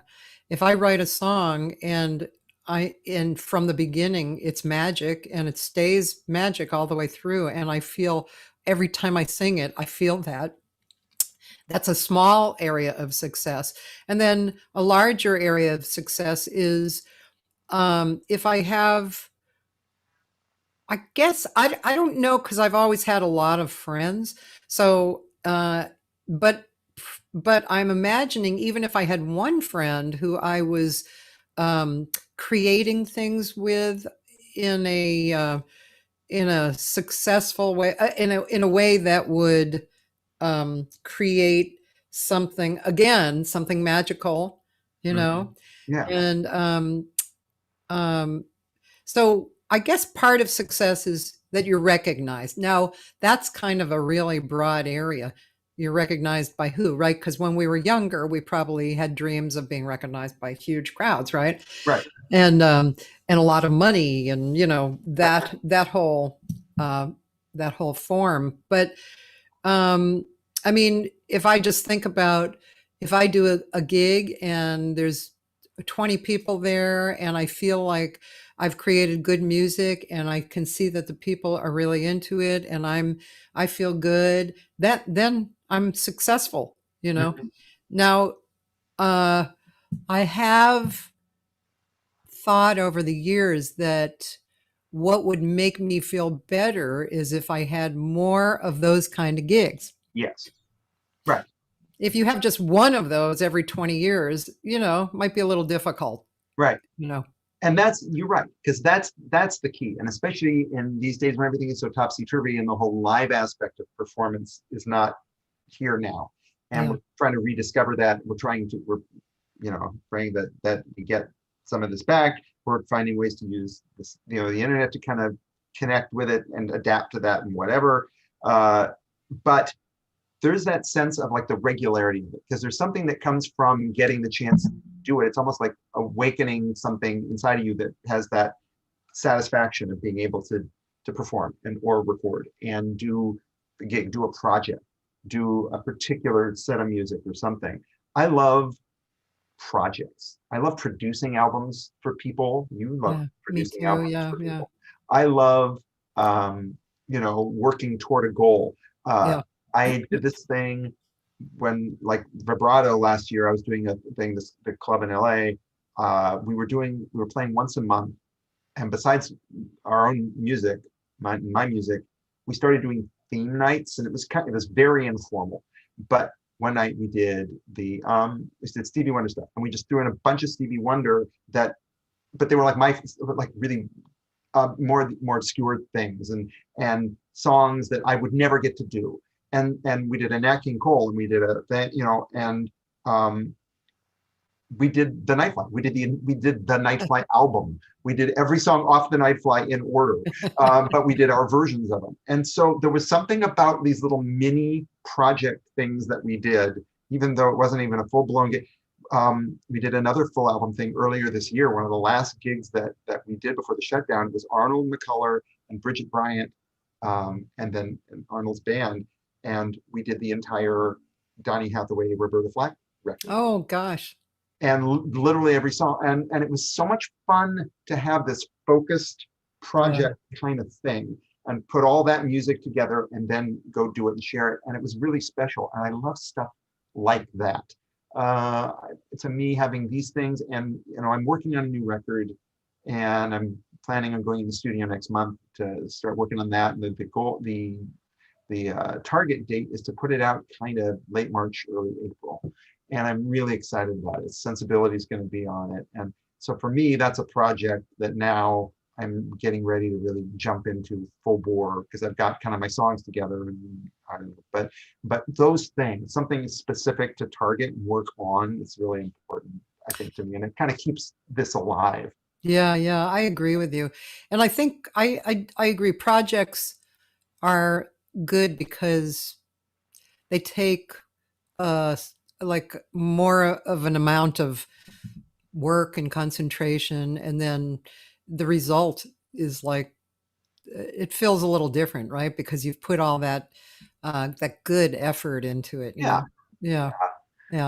And it just it stretches you, and it's just something. And to me, I love sharing music with people. I like, oh, check out this song. Do you know this song? Do you know this song? And that's just a way of doing that, and not just having it be the same thing all the time, but just, I don't know, finding ways of getting it out. And there's when I was little, my friends would come over, and I would like sit there and play them, Sergio or Wes Montgomery records or whatever. And they weren't even musicians. They're just like, oh, yeah, cool. Actually, my friend, one of my best friends, his brother was a Beatles freak. So he would come to my house, and I would play him Sergio and Joe Beam and whoever. And then I would go to his house, and he'd play me Beatles records. And that's how I got to know everything in their catalog. And so I don't know. There's something about sharing Yeah. to me that's like so important. Yeah. And that's a lot of success to me. I don't know. Yeah, definitely. Yeah. Yeah. I agree with you. Both sharing like my own songs, it's, if I finally like get a song going and I want to share it with somebody who would appreciate it, Right. And then I remember when Joni came out with that Vince orchestration and Both Sides Now and A Case of You, and Karen Hammock was over here, and we we put it on and immediately started bawling. We were just like, oh my God, I mean, those songs, especially because of what they were before and how especially like, how her voice has changed. Oh my God, like an octave lower or something. Yeah. Right, Yeah. Really, that's There's some deep stuff on that record though. Oh, as a result. Gorgeous. Yeah. That was really beautiful. Oh, yeah. I actually, on that record that I did, the Bill Gable song, right. I also did a Vince song that I wrote lyrics to. What was the name of that song? I bet you know it because you know a lot of music. It was, let's see, we called it This Moment, but it was Other moment. I don't think it had the word that was actually his suggestion of a title, because it was Ambivalence. Ambivalence. That's a song title. Now, was that his title or was that your title? That was his title. Okay. Ambivalent. And ambivalent. Slowly with a serious ambivalence. Sorry. It's okay. I can't even remember how the song goes, of course, because it's because that's just how it is. It's cool. Oh, I love his writing. Oh my gosh, his writing. Oh yeah, he's really good. Actually, last night he was on that Josh Nelson show on Facebook. Okay, I know everybody's doing their thing. It's interesting. I'm curious to know how people. I don't even know who. How is this developing? Everybody has their show, and you have this thing, which is so great. Do you find that there is like an audience, like that it's more of the people who already were kind of tied in are gathering, or are you kind of spreading it? Like, are you, it's different. Well, first of all, for the first like March to September, I did it 6 days a week. And I found that more people were listening because they didn't have to think about when I was on. They just like, oh, let's see who Cathy has on today. It wasn't like, oh, is this Monday through Wednesday? Because in September, then I changed to 3 days a week because, I just thought, okay, I'm ready to go down to 3 days a week and have more time for myself. Right. So I think it's interesting who listens. I mean, I kind of have a finger on it, but definitely there are certain artists who attract more people, like Diane Reeves. There was something like over 1,000 listening just in that moment that we were doing it. And then I have archives that people listen to. And they actually really do go and listen to the archives, which is cool, because, you're something like, let's see, you are number 216. Whoa. Yeah. So, Cathy. Yeah. And some people have asked me or tried to kind of edge me into monetizing it. And I kind of resist that because in the beginning, I had no intentions of that. I just wanted to connect with people because that's what I do, and I wanted to, and I also, in the very beginning, I just thought I was going to come on and talk. And then the first thing I had, Sina E happened to be on, and I asked her to, join me on Zoom. And then that started the whole thing. Then I thought, oh, it's probably going to be a half hour. and that didn't that didn't happen either because people wanted to talk more. You know, it's kind of like giving a lesson. Yeah. I hate half-hour lessons to give to Oh, they people. go so quick. Yes. They're Yeah, like, it's just so you stupid. know. Yeah. So that's why it developed into 2 hours. And usually people after an hour, they start, you know, some people start feeling more comfortable, Right. you know, and looser in the conversation. But what I am going to do, and it's not so much for money, but I'll probably sell it, but I'm going to listen back to each one and I'm going to write down my own observations because these conversations definitely inspire me. And there's something that somebody will say, like even just one line, and it's like, oh man, that is so cool.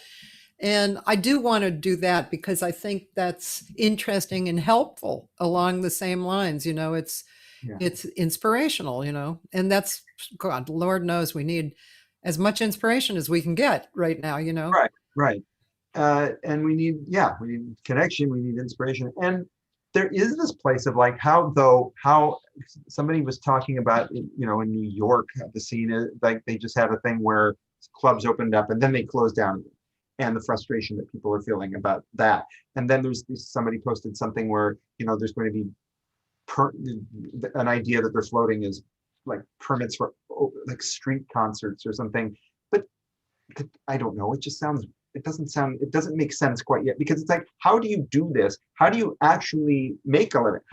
And people who are in music, who have always made a living as musicians, not as educators too, but as performers, as writers, as people putting out music, how do we do this now? And what's going to be, you know, different? There's a place where that's gotta, I don't know, you've got to sort of look at all the options and ideas, but nobody, you realize the more you talk to people, I know. nobody really has a handle on it yet. Oh, I suppose I could have moved that phone. That's all right. That's why I bring my phones over and push the off button. Yes. But, you know, of course I totally get it. And we all do. And I keep thinking that, you know how everybody's good at something, Right. you know? So I keep thinking that there are people out there who are better than I am at coming up with some solutions, some creative solutions, and that there will be a number of people working towards that, and at some point those will start emerging, you know, better. I mean, we already have, like you say, there's a lot of people online who are either doing like a Saturday night thing or performing, like really performing in certain situations that are live, you know, Right. but streaming. And, you know, we can't fully know because of the whole argument of what to do with our response to COVID. Mhm. You know, so we can't really know because we don't know that. And who knows if that's ever going to be settled, you know, like the guys who say, you know, don't just, if you're sick, wear a mask, but other than that, just go out and live your life, or close down everything, you know? And so there's this, I don't know if that argument's ever going to be really satisfied, you know? I actually don't think it is. And I think we live in a world where people, I used to, you know, like get a little sick every semester from my kids because all these students would be coming in and somebody would have something at some point. Yeah. So obviously you're trying to balance the particular concerns of a particular situation and a particular virus, but there's going to be always something. Yeah. The vaccine, you know, and not to get off on a real tangent, but somebody sent me a link to a thing from 60 Minutes in the 70s where the vaccine they gave people for the swine flu was causing like paralysis in people. Yeah. And they're suing the government. I'm like, oh my God, you know, like what, how are we going to deal with the not, you know, pristine, not perfect, you know, danger ridden, you know, way that the world has kind of been since creation, where like all sorts of weird things could happen. But then how are you smart? How do you protect yourself? But how do you actually live? Because we were created for communication. We were created for touch. We were created for physical interaction. Community. Yeah. You know, statistically, medically, those bring life. They create, you know, they prolong. You're seeing that, you know, and people fighting depression and isolation and whatever. And this, like what we're doing now, is like fantastic. Yeah. And all of these things, and you know, but it's there's always going to be a balancing act. There's always been a place where there's a risk factor involved. There's a risk factor involved in everything in life. Yeah. Yeah. And so how are we going to make that work? And I guess if anything, going back to what you want to do with music, I somehow want to find a way to speak peace and to tell people, you know, like don't live in fear. Don't have fear. Don't let fear be the thing that rules you. Yeah. Because it'll just shut you down after a while. Like if that's all you have, it's just gonna like close in like a little spotlight. It's gonna do this. And so how do we speak, you know, how do you speak peace and sensible, you know, it's common sense, but there's this, I don't know.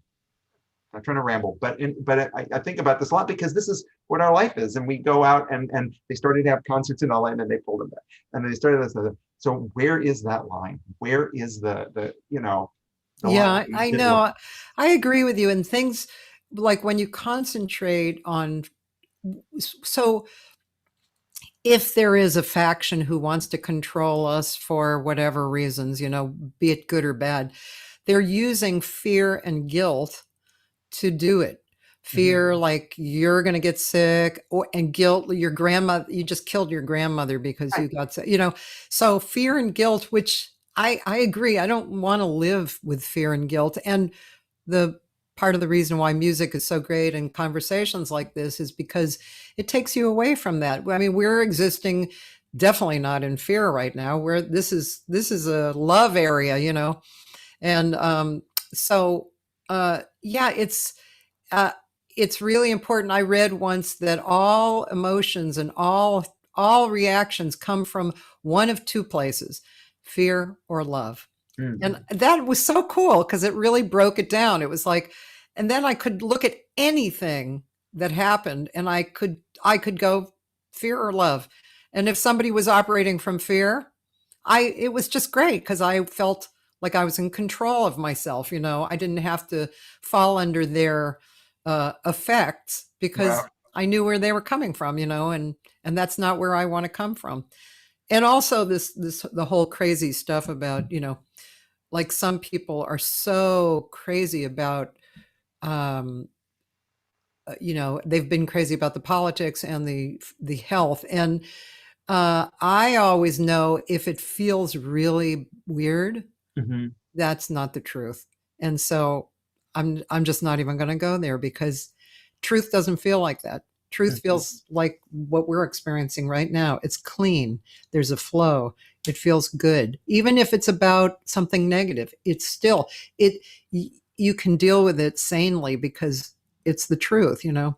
So that's,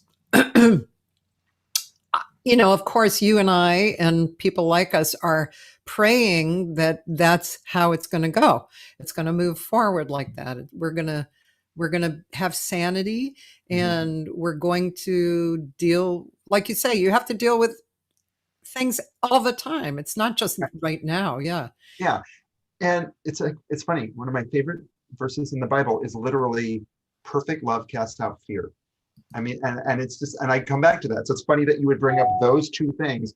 And it really is, it is the truth. And there's a place where I believe that there's a place where, for me, everything good really does come from God.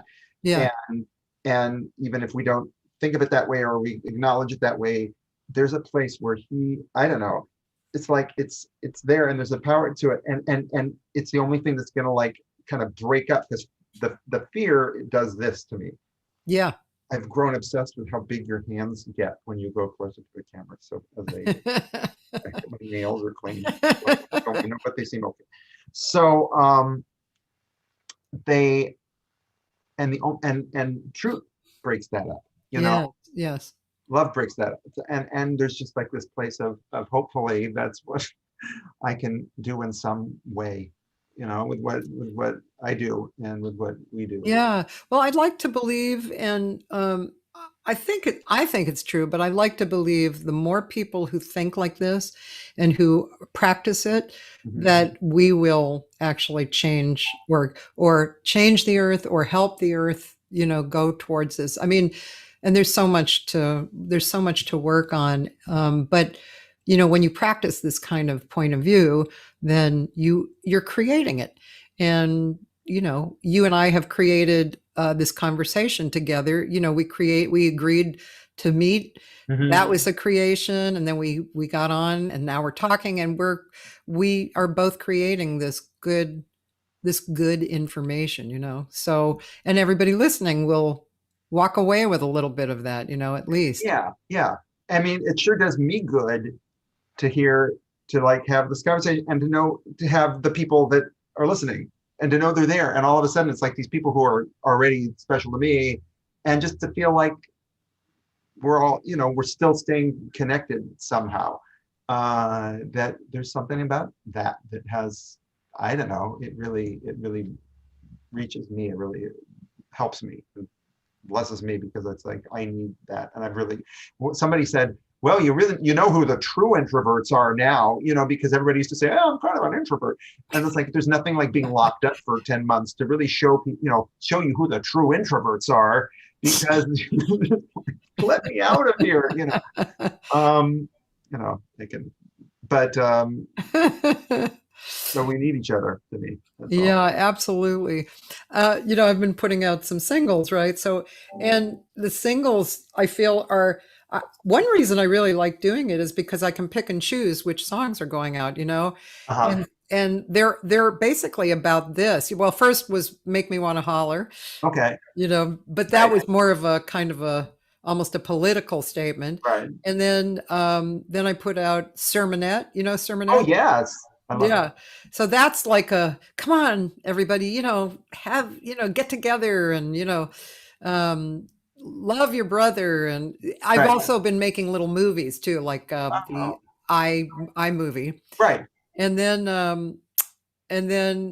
soon I won't tell everybody what song is coming out, because there's a big buildup. But yes. I have a song coming out next week on the 23rd. But it's along those lines too, and Roland says, I want to hug somebody. That's so true, actually. I want to hug somebody. Well, I'm hugging my husband, but I'd like to hug somebody else too. One more thing. This is totally off the subject, but I thought I just wanted to tell you, because this story, I haven't told this story very much, but so I was working at Simply Blues. I don't know if you were here when Simply Blues was happening. Maybe not. It's catty corner from Motown on Sunset and Vine. Okay, I think that was not. I think that was before my time, maybe. Yeah, probably. So it was on the top floor. Oh wow. Okay. I was working with a piano player, and these four black sisters came in, and they sat down right next to basically me. We were doing a piano bar, so they were right, the first ones there, right? And then they started singing with me, and it was like incredible, it's like, wow, this is who are you? And they turned out to be the Perry sisters. Okay, I was gonna say, because they were amazing. I mean, they're still amazing, and they still perform, and they're great, and I love them all. And but I remember gigging with them in the night, and just how amazing those gigs were in those shows, and but how naturally they fell into the harmony thing. Like, I remember one gig, somebody said, you know what, we should do another cover. What's the song we all know? What's like, Minute by Minute. Have you ever done Minute by Minute? And literally in rehearsal, they just all fell in. It was so fun, because they all knew what harmony part they would take. And we basically just, like, as soon as they hit the A section, they were all just there in harmony, singing minute by minute. And it was so cool to watch something that's so deeply just ingrained in what you do, that you can just come. To me, I love that kind of I miss that kind of collaboration with people. I hope for that in the future, to just be able to get on stage with some of my favorite artists and stuff, and just go for it, and just fall into it. Yeah. and have fun that way. Yeah. Well, we didn't even talk a lot about, kind of meaty parts of your career. However, it's actually been 2 hours. I know. How did that happen? I'm telling you, 2 hours is like, whew. You know. Who's that? Sherry Adams, Cathy, I heard you there. I think if it was 1984. Let's see. It could have been around 1984. I was singing with Louis Ball. That's who I was singing with there. And yeah, that was a really cool experience. In fact, I'll just tell you this little story because I think you'll like it. So I was singing there, and people from Motown used to come in, and my pianist was black. And so they would sit around the lounge. It was a small lounge, actually, but most of the seating was higher except around the piano bar. And I was exhausted from that gig, like at first, because I could just feel their intentions and weird stuff, like maybe they thought, oh, who's this white girl singing with a black piano player? And right. I don't know. Anyway, it was just really hard. And my first husband was very spiritually inclined. And he said, okay, here's what you do. You create an imaginary boundary around you and the pianist, and nothing can flow in. You can flow out. So he was 11 years older than me, very spiritual. And I was always prone to like try out whatever he said. So I did. And it worked in a second, and it worked like magic. It was absolutely perfect. Louis and I were doing our beautiful thing, and I flowed out and, gave the people that. And yeah, and you know what? The people listened more. Mm-hmm. It was such an interesting experience. Oh, it really formed me. Yes. No, I actually get that. And it's a place where you can be sitting there and just kind of like, I can second guess myself all the time. But if you just say, no, I'm just going to like, here, this is what I'm putting out. This is what I'm giving you. And you can, I think there's a place where you have to be, that discipline of playing in places where there's stuff going on. Because vibrato was really, really, really fun to play. Yeah. But it's not the most quiet club. No, especially on stage. All time, to put it mildly. So there's a place where it requires you to kind of get your own sense of focus and then and put it out. Yep. So it's a great actually discipline to do. But I totally get that. Yeah, especially, and vibrato is really weird on stage, isn't it? You can hear somebody's conversation across the room that they're having at their table. Right? They spent all this money putting in these baffles. Yeah. And then the club hasn't reopened. So hopefully when the club reopens, it's actually going to be less of that on stage. Oh, that's... They were actually trying to address that issue. Yeah. And do some acoustic things that would kind of suck up some of that stuff, because there was like a little bit of a wave that comes on stage. And so they were actually trying to work with the acoustics of the room to combat that. Oh, good. That's great. Well, Bill, I want to thank you so much for being on and spending 2 hours of your valuable time. Please say hi to Mary for Mary. This is what's been going on for forever. So don't worry about it. You're not the first one. Mary, well, say hi to Mary for me. And then, and I do want to say that next week, I want to just say next week, Monday, I'm not having anyone on Monday because it's the winter solstice, and I just wanted to kind of release that into the environment, because this is a big winter solstice apparently. This is the first time Jupiter and Saturn have been as close in hundreds of years, and we are moving out of Capricorn and into Aquarius. So there's a real shift in the planet and physical things. Not that I'm so into it, but I know that much, and it makes me feel like, ooh. And the next day, perfect timing, is Bob Moses. There you go. Bob Moses, who's just been moving in Bob Moses for, forget Jupiter. Although that's what I love about him. He's probably closer to Jupiter than I'll ever be. And I mean that as a compliment. I love him. Please tell him I said hello. I will. I'm so excited to talk to him. And then Bill Cunliffe is on Wednesday. Wow, you got all the good people next week. Yeah. And for those singers of you who are interested, this Saturday, I have a scat workshop from 11 to 1:30. You can sign up on my website. And I guess that's about it to tell everybody, except, oh, sorry, one more thing to share, which is something I already said, but my new single will be arrived and out on the 23rd, which is Wednesday. So, yeah, who knows? Maybe you and I will collaborate on something, you know? I would love that. I know I got to play on a couple things that you produced last year. And so, you know, just would love to, I look forward to it actually. Thank you. Me too. Yeah.